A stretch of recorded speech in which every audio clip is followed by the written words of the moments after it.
आइए मैं पंजतन के बारे में बता दूं कि जिनके बारे में किसी सहाबी को देख लीजिए, अगर वाकई सहाबी है और वाकई वो अदल पर है, और अदल पर होना ज़रूरी है, अदल पर वही कहलाता है जिसने रसूल का कहना माना, रसूल की हदीसों को हम तक पहुँचाया। तो अगर ये हदीस मिलती है कि अली का चेहरा देखना इबादत है, तो इसका बयान खलीफा अव्वल कर रहे हैं। अगर कोई ये कहने वाला है कि अगर मौला ना होते तो उमर हलाक हो जाता, ये खलीफा दोयम कह रहे हैं। हजरत उस्मान जो खलीफा सोयम है बयान कर देते हैं, बता देते हैं अली दुनिया ने तो मेरा साथ छोड़ दिया, क्या तुमने भी मेरा साथ छोड़ दिया? तो मुराद यही है कि दुनिया साथ छोड़ दे, तुम तो दीन हो अली, तुमने मेरा कैसा साथ छोड़ दिया?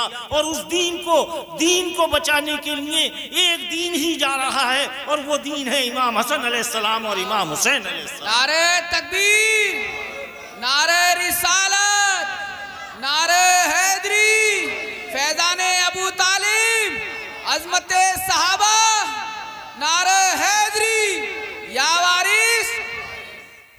हज तो सब करते हैं, अरकान तो सब अदा करते हैं, तमाम सहाबा अदा करते हैं, अली सबका मौला। अली किसका बनाया हुआ? अल्लाह रसूल का बनाया हुआ। अगर अली को मौला नहीं मानते हो तो अल्लाह रसूल का इनकार है। चूंकि हजरत उमर कह रहे हैं, ऐ संगे अस्वद, मैं जानता हूं तू एक पत्थर है, तो कोई नफा और नुकसान नहीं दे सकता। अली मौजूद हैं, ये खलीफा वक्त हैं। कहते हैं उमर क्या कहा मौला, मैं सिर्फ इसे सुन्नते रसूल समझकर चूम रहा हूं, मेरे आका ने चूमा इसलिए चूम रहा हूं। मैं जानता हूं ये पत्थर है, कोई फायदा नहीं दे सकता, कोई नुकसान नहीं दे सकता। तो मौला फरमाते हैं, हदीस पाक में आता है कि तुम उमर गलती पर हो। तुम्हें क्या ये याद नहीं है कि हमारे आका ने, भाई जो मेरे आका हैं वही आपके आका हैं, हमारे रसूल अल्लाह ने फरमाया है कि अल्लाह ताला इस संगे अस्वद, इस पत्थर को कुव्वते गोयाई अता कर देगा, इसे ज़मान अता कर देगा, और ये हमारे ईमान की गवाही देगा। तो हजरत उमर फौरन फरमाते हैं और बड़े जोश से फरमाते हैं कि अगर अली न होते तो उमर हलाक हो जाते। और आप फौरन बात मान लेते हैं, कौन अली? अगर हज का मामला रहा है, एक बार मैं जरा सा, शायद आप लोग नहीं जानते हैं, हज के 3 तरीके होते हैं। एक तमत्तो होता है, एक क़िरान होता है, एक इफराद होता है। मैं उसकी बहस में नहीं जा रहा, तो कुछ इसमें फ़र्क है। एक बार खलीफा स्वयं ने ये ऐलान कर दिया अली के ज़माने में कि हम हज इस तरीके से नहीं, इस तरह से करेंगे, तकबीर नहीं देंगे वगैरह वगैरह। अली बाहर अपने खेमे से अकेले निकले और अली ने निकल कर आवाज़ दे दी कि मैं सब कुछ बर्दाश्त कर सकता हूँ, लेकिन शरीयत में तब्दीली बर्दाश्त नहीं कर सकता। मैं अकेला उसी तरह से हज करूँगा जैसे रसूल कर। तो अली की नमाज रसूल की नमाज है, यानी रसूल जैसी नमाज। अली की नमाज रसूल जैसी या रसूल की नमाज है। अली का रोज़ा रसूल का रोज़ा है। अली की खैरात ज़कात रसूल की खैरात व ज़कात है। अली का हज रसूल का हज। यह है मौलाए कायनात की बात।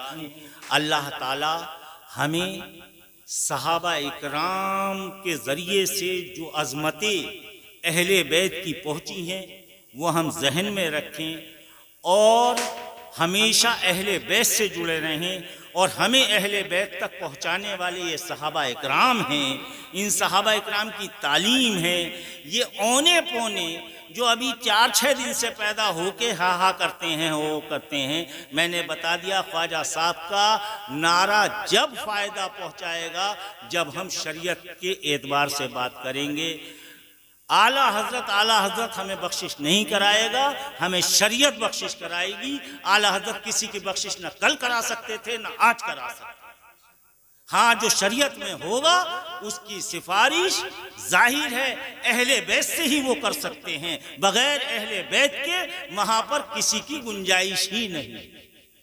अब चाहे वो मारहरा का सहारा लें हम, चाहे देवा शरीफ का लें, चाहे अशर जहांगीर सिमनानी का लें, चाहे ख्वाजा सुल्तानुल हिंद का लें, और चाहे बड़े पीर साहब का लें, और इन सबको मौला मौला कहकर बख्शिश होगी। बगैर मौला के तो ये वहां तक नहीं पहुंच सकते। जब तक दर तक नहीं पहुंचेंगे, अली को नहीं मानेंगे, अली को ना मानने वाला तो न वली हो सकता है, न फकीर हो सकता है, न सूफी हो सकता है, न आलिम हो सकता है। अली अली कहना पड़ेगा, हुसैन हुसैन कहना पड़ेगा। अगर खाली कोई आदमी कलमे के बाद अली और हुसैन करता है तो याद रखिएगा हमें यही चीज बख्शिश करा देगी, लेकिन शरीयत के दायरे में होना चाहिए। शरीयत अव्वल है, मुकद्दम है, इसके बगैर न कल निजात थी न आज निजात है।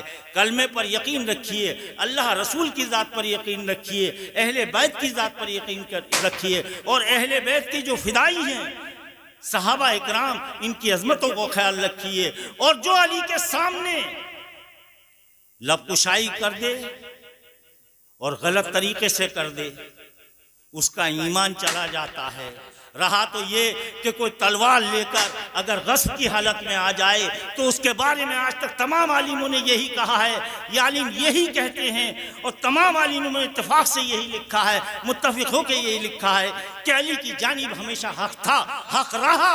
अली माउल हक, हक माउल अली, अली हक के साथ है और हक अली के साथ है। अली कुरान के साथ है, कुरान अली के साथ है। जो अली के मुकाबले पे आया वो कुरान के मुकाबले पे आया, जो अली के मुकाबले पे आया वो हक के मुकाबले पे आया। उससे बहरहाल खता हुई, चाहे उसे आप इस्तिहादी कह दें, मुनकर कह दें, बहरहाल खता तो खता है। अल्लाह ही माफ़ कर सकता है, और अल्लाह जब माफ़ करेगा जब अली माफ़ कर देंगे। चूँकि बात हक़्क़ुल अबाद की है, माफ़ी अली से ही मांगनी पड़ेगी, वो हुआ कितना ही बड़ा हो। जिसे अली माफ़ कर देंगे उसे रसूल माफ कर देंगे, और जिसे रसूल माफ कर देंगे उसे अल्लाह माफ कर देगा। वाखिर दावाना अनिल हम्दुलिल्लाहि रब्बिल आलमीन।